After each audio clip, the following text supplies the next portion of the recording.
এবার আগামী না করলে আমরা এদেরকে হত্যা হয়েছে, এখানে বেকার মারা হয়েছে। উঠিয়ে দেওয়ার পরে ঘাসের মাথা উঠিয়ে তারপরে ওকে কেটে তারপর রেপ করেছে। বন্ধুরা, আজকে তোমাদের কাছে মালদা জেলার একটা ঘটনা তুলে ধরবো। আশা করি ভিডিওটা পুরোটা দেখবেন। তোমরা সোশ্যাল মিডিয়ায় অলরেডি জানতে পেরে গেছো, মালদা জেলার দুটো সনাতন ধর্মের মেয়ে মাঠে গরুর তারে ঘাস কাটতে গেছিল। সেই মেয়ে দুটোর ওপর কিছু নরপিশাচ অত্যাচার করে একটা মেয়ে পৃথিবীর বুক থেকে সইরে দিয়েছে। আজকের তোমাদের কাছে মালদা জেলার লোকেরা কি কথা বলতেছে, আগে তাদের কথাগুলো তোমরা শুনুন। কি ঘটনা হয়েছিল? ও ঘাস কাটতে গেছিল, দুটা মহিলা ছিল, একজনকে ঘাসের বোঝা উঠিয়ে দিয়েছে। উঠাবার পরে ও একজন বলছে ঘাস উঠিয়ে দিয়েছে, একজন বলছে আমার ঘাস উঠিয়ে দাও। ও ঘাস উঠিয়ে দিয়েছে, উঠিয়ে দেওয়ার পরে ঘাসের মাথা উঠিয়ে তারপরে ওকে কেটে তারপর রেপ করেছে। কি অবস্থায় পাওয়া গেছে? উলঙ্গ অবস্থায় পাওয়া গেছে। তাই আমি বিচার চাই, যেমনি আমাদের সরকার যেমনি আমাদের এটা করে দেয়, সাজা যেমন ফাঁসি যেমন হয় ওটা ছেলেটা। যে লোকটা যে এই ঘটনা ঘটালো, ওই লোকটা কোথাকার? ওখানেরই হবে, মুসলমানই হবে।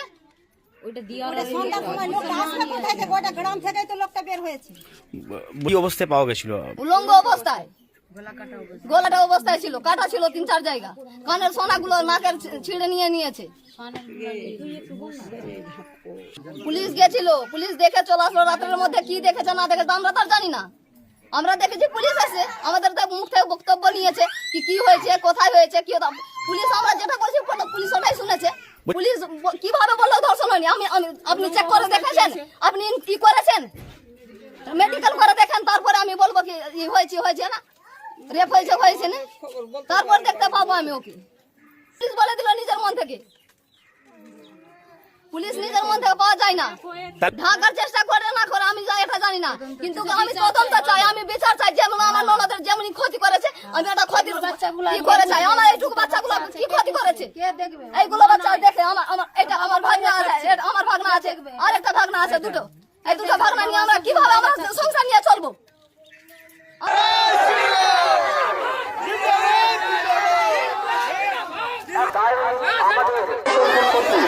এবার আগামী না করলে আমরা ওদেরকে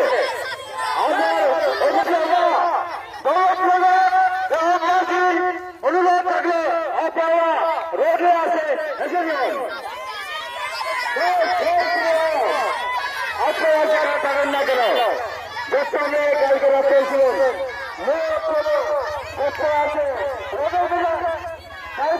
তোমরা এতক্ষণ গ্রামের মেয়েদের মুখ থেকে ঘটনাটা শুনেছ। তোমরা তাহলে চিন্তা করো, আমাদের সনাতন ধর্মের মেয়ে ছেলেরা কি কোনো জায়গায় যেতে পারবে না? কোনো জায়গায় গেলে সেই মেয়েগুলোর জীবন হাতে করে নিয়ে যেতে হচ্ছে। এটা কি আমাদের প্রকৃত সোনার পশ্চিমবঙ্গ, যেখানে নারীরা ভালোভাবে চলতে পারতেছে না কিছু নরপিশাচের জন্যে? এই সব নরপিশাচদের ডাইরেক্ট ধরে জেলের ভাত আর খাওয়ালে হবে না, না হলে এইসব নরপিশাচেরা দুদিন বাদে জেল থেকে যখন বার হয়ে আইবে, ফের একটা মেয়ের ওপর অত্যাচার করবে, সেই মেয়েটাকে এই পৃথিবীর বুক থেকে সইরে দেবে। অ্যাকচুয়ালি কি জানো, এই সব নরপিশাচদের ডাইরেক্ট ফাঁসি দেওয়া উচিত আছে। আর কোন জাতের ছেলে এই কাজটা করেছে, আশা করি এই সব মেয়ে ছেলেদের মুখ থেকে ঘটনাটা বুঝতে পেরে গেছো কথার মাধ্যমে। একটা কথা বলতে শুনুন, দিনের পর দিন আমাদের এই সোনার পশ্চিমবঙ্গর ভিত থেকে অনেক মেয়ে ছেলেরা এই পৃথিবীর বুক থেকে সরে যাচ্ছে কিছু জানোয়ারের জন্যে।